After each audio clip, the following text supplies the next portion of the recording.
ಹರೇ ಕೃಷ್ಣ. ಜಾತಿ ಮನುಷ್ಯನ ಬೇಟೆ ಆದ ತಕ್ಷಣ ಕೇಳುವ ಮಾತು. ಹುಟ್ಟಿದ ತಕ್ಷಣ ಮಗುವಿಗೆ ಹೆಸರಿನ ಜೊತೆ ಆ್ಯಡ್ ಆಗೋದು ಜಾತಿ. ಒಬ್ಬ ವ್ಯಕ್ತಿಗೆ ಅವ್ರ ತಾತನ ಹೆಸರಿನ ನಂತರ ಅವರ ಅಪ್ಪ ಅವ್ರ ತಾತನ ಹೆಸರೇ ಗೊತ್ತಿರಲ್ಲ. ಯಾಕೆ? ಉಸಿರು ಇದ್ದಾಗ ಹೆಸರು ಉಳಿಯೋ ಕೆಲಸ ಮಾಡಿರಲ್ಲ.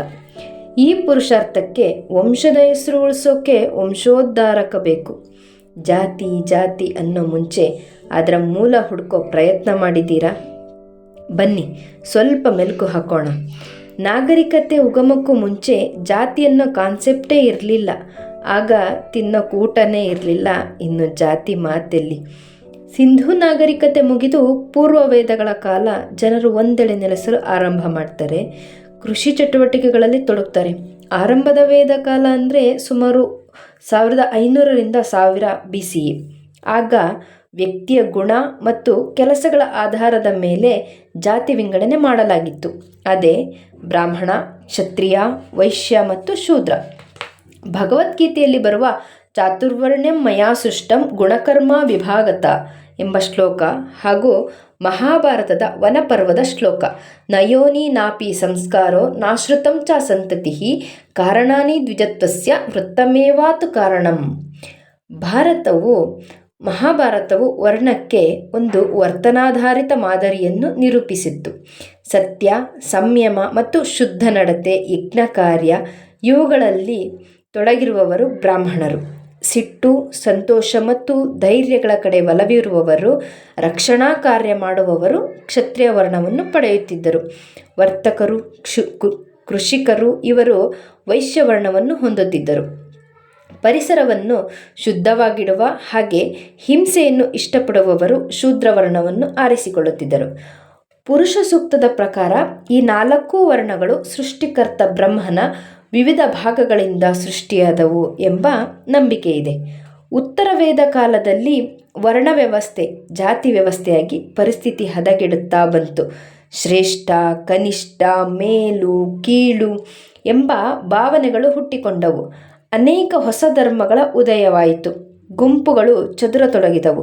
ಮಧ್ಯಕಾಲೀನ ಭಾರತದಲ್ಲಿ ಮುಸ್ಲಿಮರ ದಾಳಿಗಳಿಂದ ಜಾತಿ ವ್ಯವಸ್ಥೆಗೆ ಪುಷ್ಟಿ ಸಿಕ್ಕಂತಾಯಿತು. ಮತಾಂತರ ಮಾಡುವ ಮೂಲಕ ಜಾತಿ ವ್ಯವಸ್ಥೆಗೆ ಒತ್ತು ಕೊಟ್ಟು ಆಧುನಿಕ ಭಾರತದ ಕಾಲದಲ್ಲಿ ಬ್ರಿಟಿಷರ ದಾಳಿಗೆ ಒಳಪಟ್ಟು ಹೊಸ ಧರ್ಮ ಕ್ರಿಶ್ಚಿಯಾನಿಟಿ ಮತಾಂತರಗಳು ನಡೆದವು. ಜಾತಿ ಪದ್ಧತಿಗೆ ಹೊಸ ತಿರುವುಗಳು, ಹೊಸ ಕವಲುಗಳಾಗಿ ಒಡೆಯಲಾರಂಭಿಸಿದವು.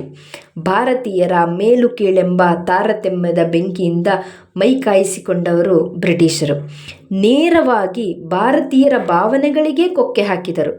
ಬ್ರಿಟಿಷರ ಕೊಲೋನಿಯಲ್ ಗವರ್ನಮೆಂಟ್ ಒಡೆದು ಆಳುವ ನೀತಿಯನ್ನು ಜಾರಿಗೆ ತಂದು ಇಡೀ ದೇಶವನ್ನೇ ಚೂರು ಚೂರು ಮಾಡಿದರು.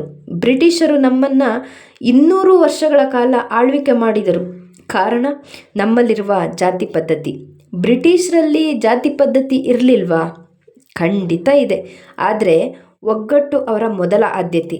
ನಮ್ಮಲ್ಲಿ ಈ ಒಗ್ಗಟ್ಟಿದ್ದರೆ 1947ರವರೆಗೆ ವ್ಯಾಪಾರಕ್ಕೆ ಬಂದವರಿಗೆ ಆಳ್ವಿಕೆ ಒಪ್ಪಿಸಿ ಆಳುಗಳಾಗಿ ಇರುತ್ತಿರಲಿಲ್ಲ.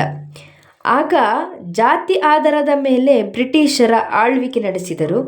ಈಗ ನಮ್ಮವರೇ ಜಾತಿ ಎಂಬ ಅಸ್ತ್ರ ಬಳಸಿ ನಮ್ಮನ್ನಾಳುತ್ತಿದ್ದಾರೆ. ಪ್ರಸ್ತುತ ಜಾತಿಗಳ ಸಂಖ್ಯೆಯನ್ನು ಭಾರತದಲ್ಲಿ ನಮೂದಿಸುವುದು ಕಷ್ಟಕರ. 1000ಕ್ಕೂ ಹೆಚ್ಚು ಜಾತಿ ಮತ್ತು ಉಪಜಾತಿಗಳಿವೆ. ಕರ್ನಾಟಕದಲ್ಲೇ ಕಾಂತರಾಜ್ ಸಮಿತಿಯ ಪ್ರಕಾರ ಸುಮಾರು 1821 ಜಾತಿ ಮತ್ತು ಉಪಜಾತಿಗಳಿವೆ. ಮೊದಲನೆಯದಾಗಿ ಜಾತಿ ವ್ಯವಸ್ಥೆ ನಿವಾರಣೆ ಆಗಬೇಕು ಅಂದರೆ ನಮ್ಮ ಮನೆಗಳಲ್ಲಿ ಶಿಕ್ಷಣದಲ್ಲಿ ಅಭಿವೃದ್ಧಿ ಹೊಂದಬೇಕು. ಮನುಷ್ಯ ಜಾತಿ ತಾನೊಂದೇ ವಲಂ ಎಂದು 10ನೇ ಶತಮಾನದಲ್ಲೇ ಆದಿಕವಿ ಪಂಪ ಸಾರಿ ಹೇಳಿದ್ದಾರೆ. ಇರುವುದೊಂದೇ ಧರ್ಮ, ಅದು ಮಾನವ ಧರ್ಮ. ಭಾರತ ಭಾವೈಕ್ಯತೆಯಲ್ಲಿ ಏಕತೆ ಎಂಬ ಘೋಷವಾಕ್ಯವನ್ನು ಸಾಕಾರ ಮಾಡಬೇಕು. ಎಲ್ಲರ ಮೈಯಲ್ಲೂ ಹರಿಯುವುದು ಒಂದೇ ರಕ್ತ, ಹಾಗೆ ಸತ್ತಾಗ ಎಲ್ಲರೂ ಸೇರುವುದು ಅದೇ ಮಣ್ಣಿಗೆ ಎಂಬುದನ್ನು ಅರಿತುಕೊಳ್ಳಬೇಕು. ಇರುವಷ್ಟು ದಿನ ಎಲ್ಲರೂ ಒಂದೇ ಎಂಬ ಭಾವನೆ ಬೆಳೆಸಿಕೊಂಡು ಭಾರತ ಮಾತೆಯ ಮಕ್ಕಳಾಗಬೇಕು. ಕೃಷ್ಣಾರ್ಪಣಮಸ್ತು.